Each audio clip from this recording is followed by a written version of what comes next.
कैसे हैं सभी दगड़िए? बढ़िया होंगे और बढ़िया होना भी चाहिए।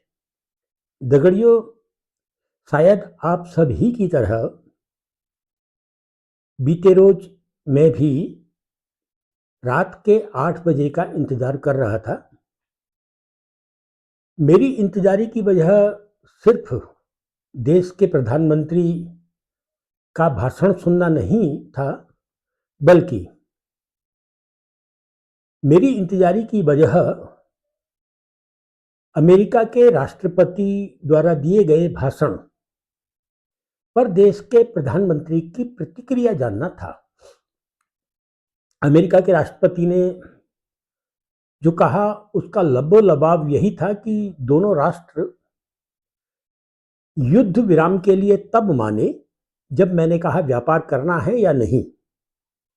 यानी व्यवसाय की धमकी, व्यापार की धमकी, व्यापारी के तिजोरी की धमकी काम कर गई और दोनों मुल्क फिलहाल युद्ध विराम के लिए राजी हो गए। व्यापार करना है या नहीं, व्यवसाय करना है या नहीं, व्यवसायी की तिजोरी को ठीक ठाक रखना है या नहीं, ये एक ऐसा वक्तव्य अमेरिका के राष्ट्रपति का था जो किसी भी देशवासी के लिए, राष्ट्रभक्त के लिए चौंकाने वाला, चिंता करने वाला तो था ही था। मैं जो 8 बजे की प्रतीक्षा कर रहा था माननीय प्रधानमंत्री जी के भाषण को सुनने के लिए, मेरी प्रतीक्षा यही थी कि अमेरिका के बदतमीज राष्ट्रपति के इस बयान पर हमारे प्रधानमंत्री क्या प्रत्युत्तर देते हैं या उनकी प्रतिक्रिया क्या है। पूरा भाषण सुनने के बाद मैं निराश ही हुआ। मैं पूरे भाषण पर नहीं जा रहा हूं, बहुत कुछ कहा जा सकता है उस भाषण पर। जिस ट्रंप के भाषण के बाद मैं प्रधानमंत्री का भाषण सुनने के लिए उत्सुक था, वो उत्सुकता मेरी भाषण समाप्त होने तक ठंडी पड़ चुकी थी। दगड़ियों, हम एक देश के लोग हैं और लोकतांत्रिक देश के लोग हैं। हमारे देश पर अगर कोई आंख उठाता है तो कोई भी देशवासी, वो किसी धर्म का है, किसी जाति का है, वो किसी भी व्यवसाय या पेशे का है, वो सहन नहीं कर सकता। कल के भाषण में जो हमको बताया गया, वो कहा गया कि हमने बदला पूरा कर लिया है। पहलगाम में घूमने के लिए गए 28 निर्दोष पर्यटकों की हत्या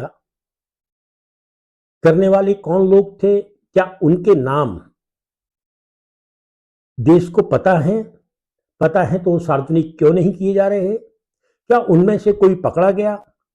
क्या आपकी जो बातचीत हुई है उसमें ऐसा कुछ है कि उन चारों के 4 लोगों को भारत को सौंपा जाएगा? इस विषय पर भी पूरे भाषण में कोई जिक्र नहीं था।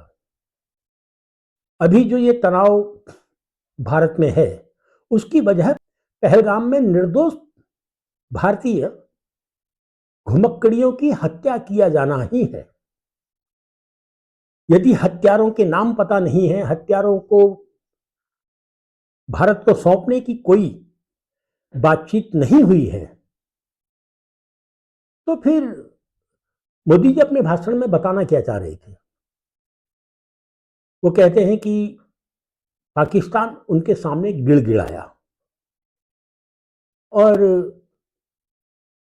ट्रंप साहब कहते हैं कि नहीं साहब, मैंने दोनों देशों से साफ कह दिया है कि व्यापार करना है या नहीं। लेकिन प्रश्न फिर वहीं आके अटक जाता है कि व्यापार क्या था, ये व्यवसाय क्या था, व्यापार का मुनाफा क्या था। और प्रश्न यहां पर भी आकर अटकता है कि युद्ध विराम की बातचीत के लिए अमेरिका की जमीन को क्यों चुना गया, जबकि शिमला समझौता भारत और पाकिस्तान के मामले में